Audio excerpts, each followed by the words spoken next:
담쟁이는 낭독학당 친구들 안녕하세요. 오늘은 선생님과 지난 시간에 했던 이론들 가볍게 복습해 보기로 할게요. 우리가 첫 시간에는 서로가 서로를 소개하고 또 낭독 시간 이후에 갖게 될 기대감 이런 내용들 나누었죠. 오늘 이 시간에는 본격적으로 우리가 고전인 단테의 신곡 지옥편을 읽기 전에 고전의 개념, 고전을 읽는 방법, 서사시, 인 메디아스 레스, 알레고리 이러한 개념 중심으로 설명해 보려고 그래요. 좀 낯선 단어들이 있긴 하지만 꼭 필요하다는 거. 들으면서 조금 익숙하지 않은 단어는 입으로 천천히 따라해 보면 여러분이 기억하기에 참 좋아요. 자, 준비됐죠? 고전. 한자로는 옛고, 법천. 옛날 책이라는 말이에요. 오래된 책이라는 문자적 개념보다는 오랫동안 많은 사람에게 널리 읽히고 모범이 될 만한 문학이나 예술 작품을 말해요. 우리가 서점에 가면 날마다 많은 책들이 쏟아져 나오죠. 분야별 종류도 굉장히 다양하고요.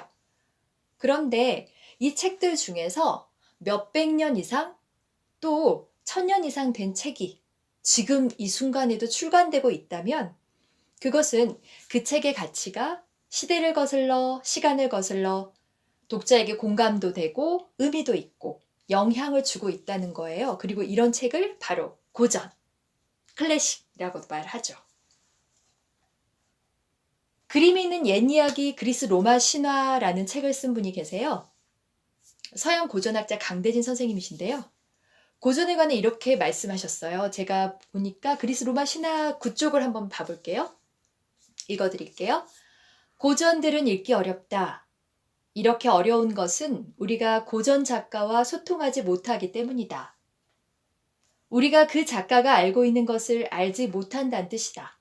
즉, 그가 읽은 책을 읽지 않았기 때문이다. 가까운 시대의 고전을 이해하기 위해서는 그 앞 시대의 책을 읽어야 하고 그것을 이해하기 위해서는 다시 더 앞 시대의 것을 읽어야 한다. 그러면서 어떤 인터뷰를 또 하셨냐면 먼저 히랍 신화를 공부하고 여기서 히랍 신화는 그리스 신화를 말해요. 그 다음엔 일리아스와 오디세이아 그리고 히랍 비극들을 읽고 역사 철학까지 읽으면 더 좋다. 로마 서사시 아이네이스를 거쳐 단테의 신곡까지 가면 거의 무적이다. 이렇게 인터뷰를 하셨네요. 강대진 선생님은 또 이렇게 말씀하셨어요. 고전 작품 한 권이 허술한 책 100권보다 낫다. 공부해서 남주자. 이렇게 얘기를 하시네요. 그만큼 고전이 읽을 만한 가치가 있다는 거겠죠. 자, 두 번째로 단테의 신곡이 속한 문학 장르가 뭘까 질문했었는데요. 우리 친구들이 소설이라고 말한 친구들이 또 있었어요. 소설일까요? 희곡일까요? 네, 서사시예요. 에픽이라는 단어로 좀 더 익숙할 수도 있어요. 서양 고전학자 김원 선생님 어떤 영상을 제가 예전에 봤었는데요. 거기에는 에픽에 대해서 언어, 말을 뜻하는 고대 히라버 에포스에서 에픽이 유래했다고 하시더라고요. 한자어로는 이 서사시가 차례서, 일사 이렇게 써요. 즉 차례대로 일이 일어난 순서대로 뭔가 적은 시가 아닐까 그런 생각이 드네요. 잠깐 우리가 생각했을 때 3대 시라고 했을 때 서사시, 서정시, 극시가 있죠.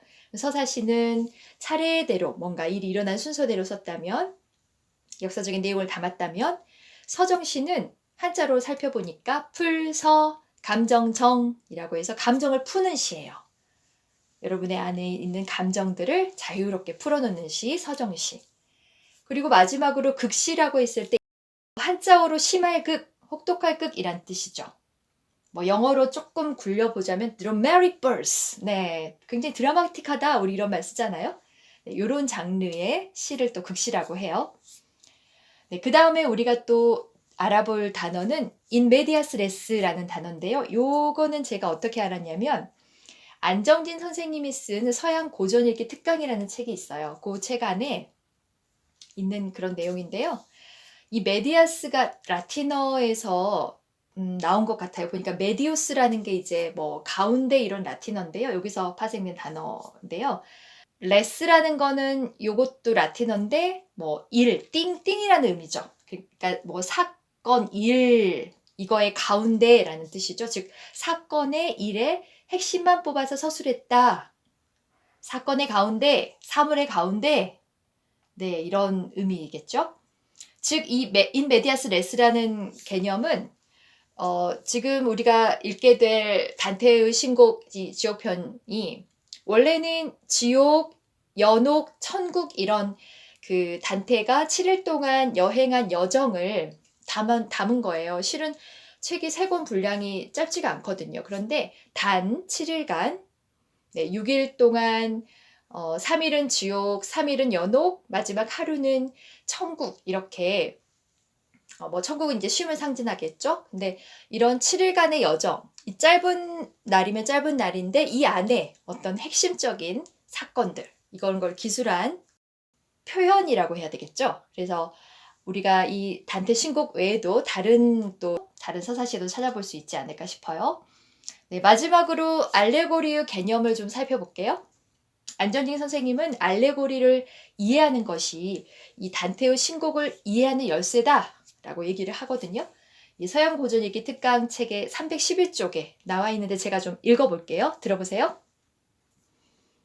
단테의 영문 번역자로 유명한 도로시 세이어즈는 알레고리란 이미지를 통한 실제 삶에 관한 묘사라고 말했다. 거울을 생각해보자. 거울을 보면 내 모습이 비친다.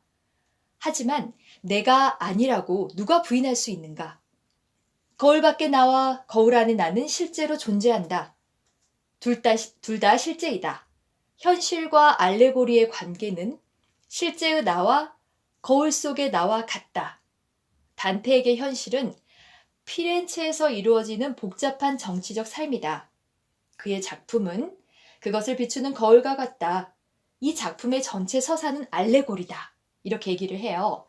그러면서 도로시 세이어즈는 알레고리를 쓰고 있는 법에서 우리가 단테의 지옥편을 실제 지옥에서의 고통을 문자 그대로 묘사하는 것으로 읽는다면 반도 못 읽어 좌절감과 혐오감에 빠진 채 순수 서정시의 보기 드문 순간들을 감상하지도 못할 것이다.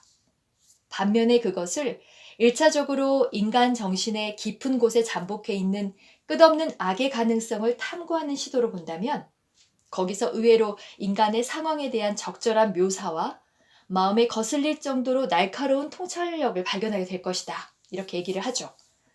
단테가 이 신곡을 썼던 시기는 피렌체를 떠나서 정치적으로 이렇게 유랑했죠. 유배됐던 그런 순간이잖아요. 만약 피렌체에 돌아오면 사형에 처하겠다 이런 뭔가 판결이 내려진 상태였잖아요. 그렇기 때문에 도로시 세이어즈는 이 지옥편이 그냥 우리가 생각하는 지옥에서의 고통이다. 이게 아니라 단테가 현실 사회에서 유배되면서 유람했던 그리고 그동안 만났던 많은 인간들에 대한 그 생각, 그 인간들, 신화 속의 사람들, 역사 속의 그 인물들 안에 또 내재되어 있는 끝없는 어떤 악한 부분들, 이런 것들을 탐구하고 연구했던 그리고 생각했던 그 결과들을 이런 알레고리를 통해서 이거를 표현한 것이다. 이렇게 이해를 하면 될 것 같아요. 네, 그래요. 오늘은 이 정도까지 마치도록 하겠습니다.